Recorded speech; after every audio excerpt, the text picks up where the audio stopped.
Hola, ¿cómo están? Dentro de este programa denominado Juicio Ejecutivo, llegamos en este momento para desarrollar la liquidación.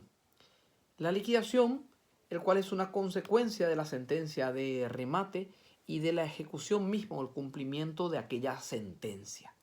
El objeto de la liquidación, nos diría el profesor Modesto Monjes, sería la de determinar la suma exacta que debe abonar el deudor. El objeto de la liquidación es el determinar la suma exacta que debe abonar el deudor.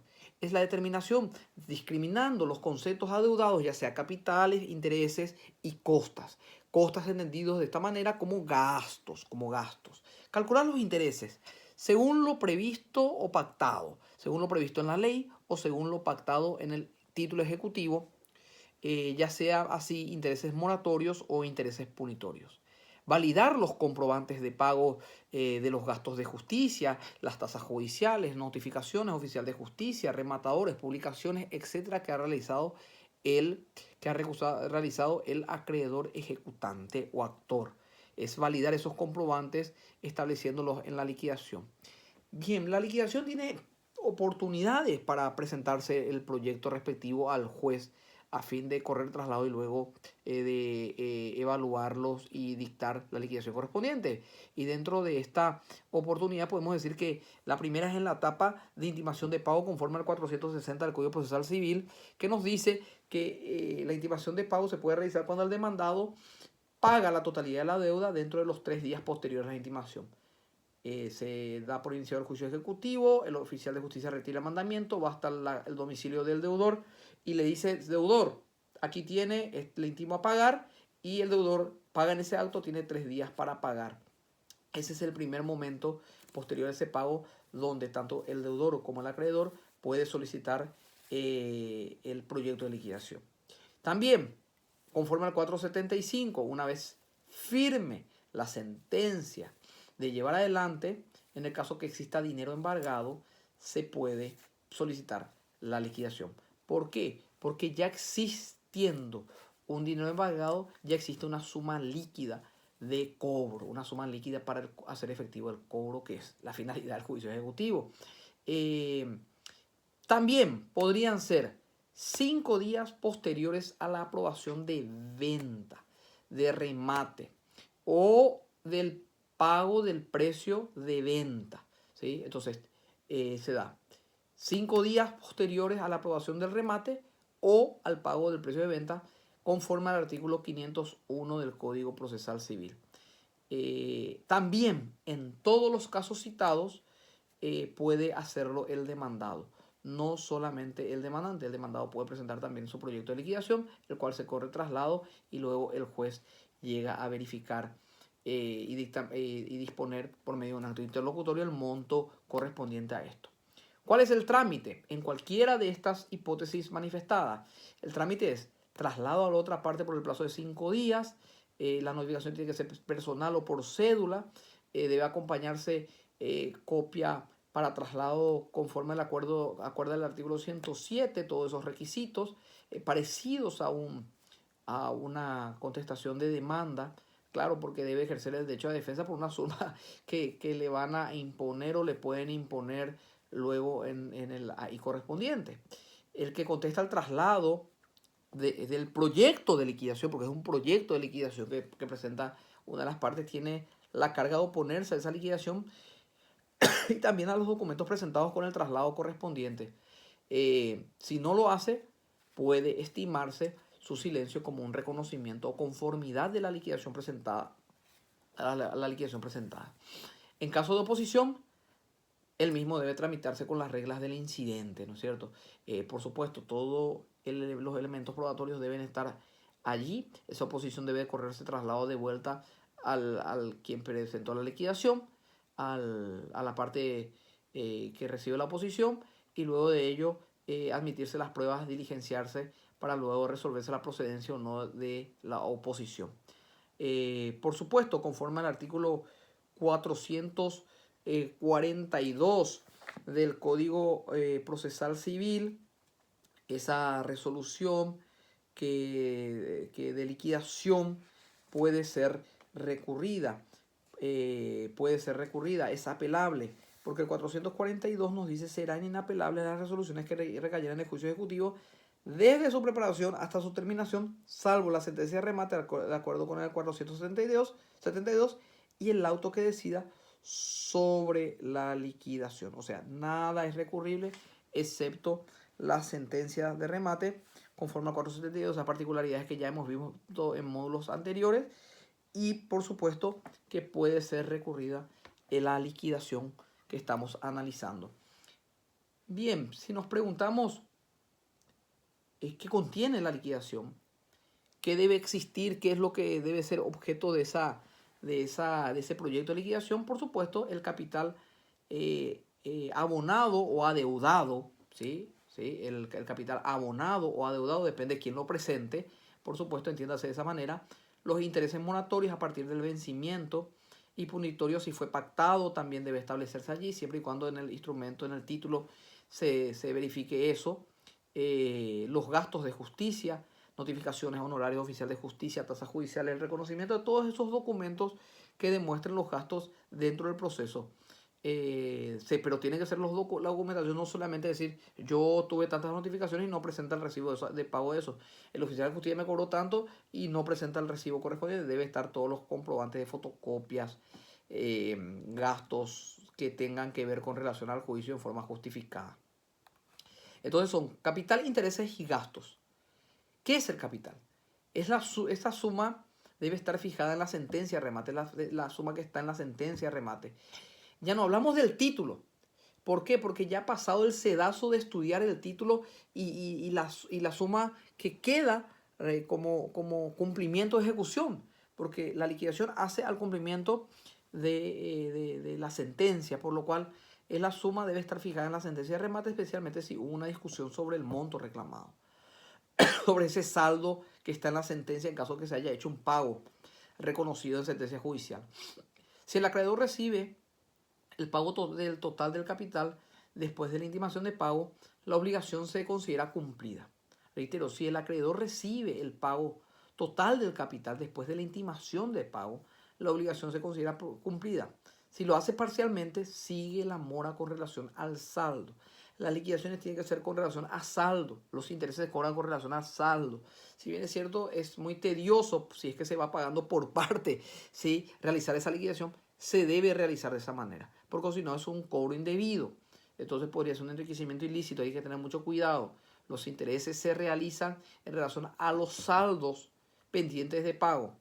Si se deposita en una cuenta judicial, se mantiene la mora hasta que el acreedor pueda disponer del dinero o por lo menos tenga el derecho a solicitar su extracción. Bien, ¿qué pasa si no quiere retirar la suma de dinero porque es ínfima o porque quiere el pago total? Hay que intimarle o hay que darle conocimiento de que ese dinero está a su disposición. Si él no retira es cosa de él, pero la casuística en materia de intereses toma desde el momento de la solicitud de extracción del deudor, del acreedor, hasta allí se computa los intereses. Bien, capital. Ahora vamos a los intereses. Intereses. Las partes tienen libertad para fijar la tasa de interés dentro de los límites que la ley establece cada año, la ley del Banco Central del Paraguay. ¿Qué son los intereses compensatorios? ¿Cuáles son? ¿Cómo se estudian los intereses compensatorios dentro de la liquidación? Pues bien, los compensatorios se convierten en punitorios a partir del vencimiento de la obligación. Una vez que venza la obligación, esos intereses se convierten en punitorios. Son llamados intereses punitorios. El moratorio nace a partir del vencimiento, aunque no se haya pactado la tasa.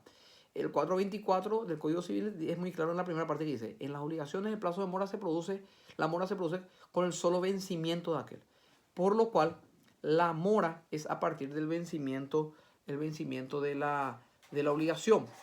Y bueno, tenemos el compensatorio que se convierte en punitorio, el moratorio que es desde el momento del vencimiento de la obligación, desde el momento que cae en mora, y luego tenemos el punitorio.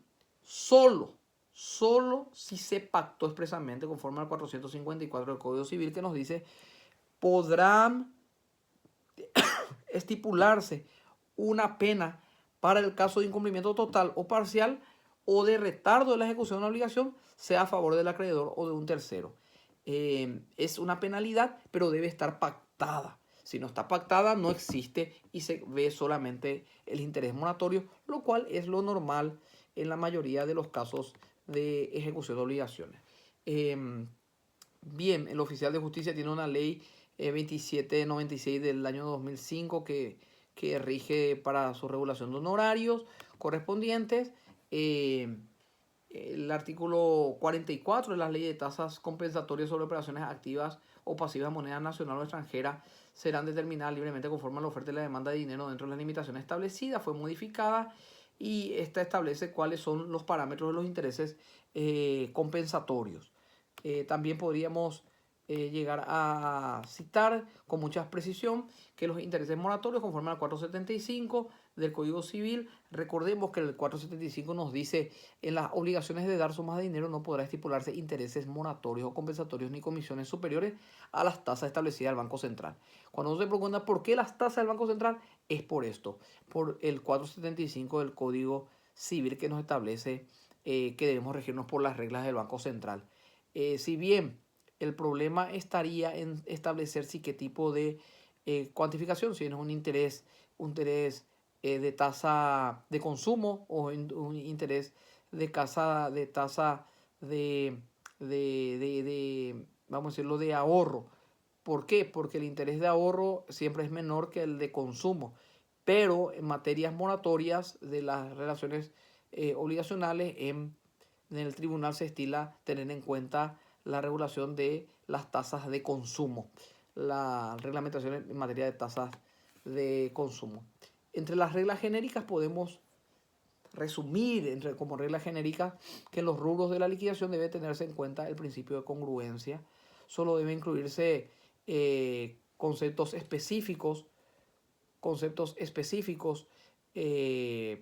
solicitados por la actora y dentro de los límites fijados en el proyecto de liquidación.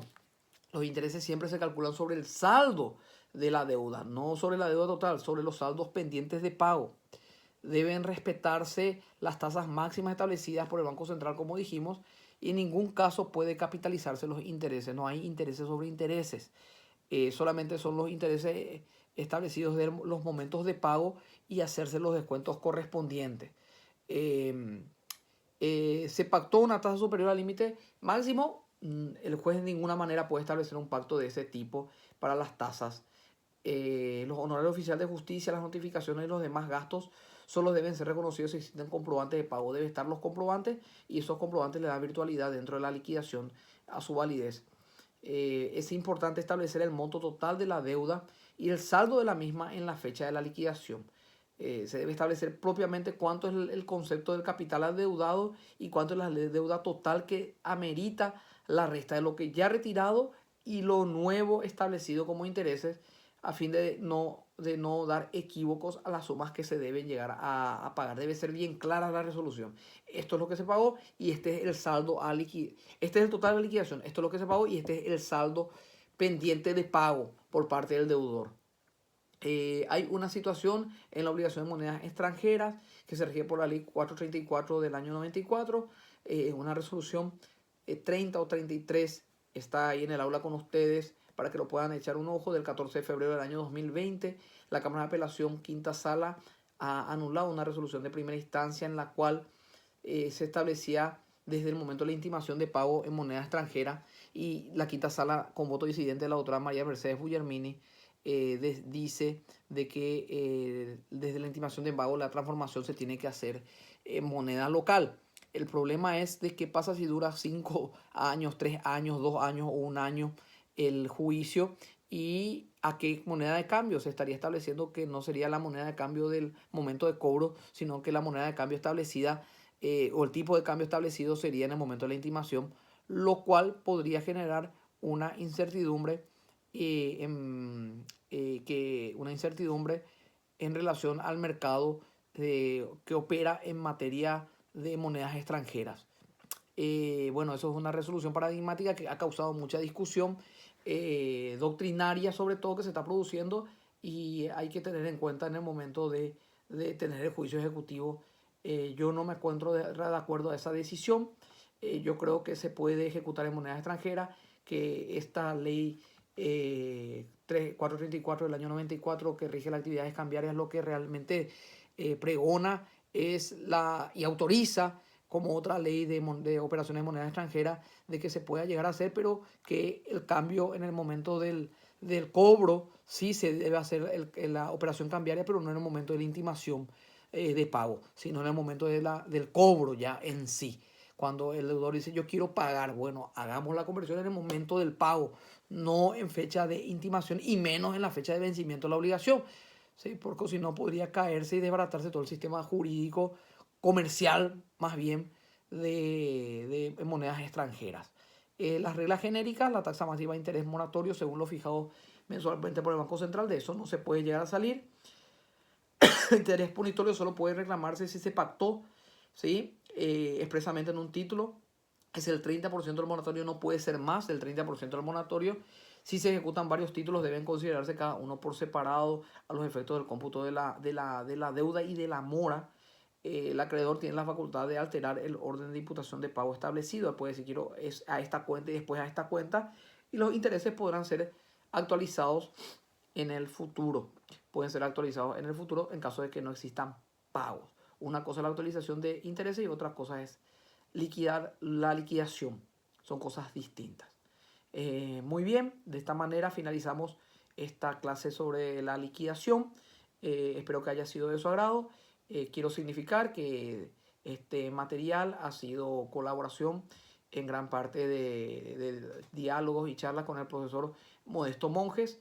Es importante señalar que también él es una persona que conoce mucho el derecho procesal y sobre todo la especialidad en juicios ejecutivos, por lo cual también agradezco de paso y lo menciono para que lo tengan en cuenta. Muchas gracias.